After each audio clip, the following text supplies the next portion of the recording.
Today we have the 2021 Skoda Superb. This is a petrol plug-in hybrid vehicle.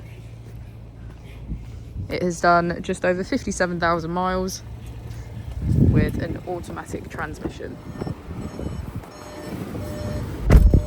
To the left of our steering wheel, we have cruise control as a feature, as well as voice control. On the right, we have assist and automatic headlights.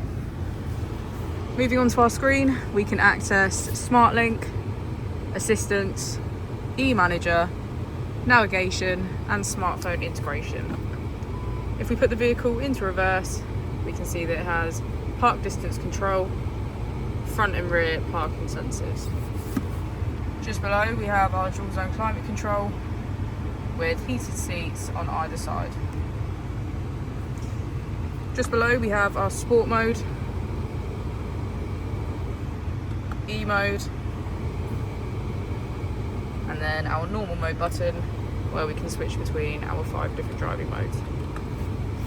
As we go into the back of the vehicle, we can see that it has a full leather black interior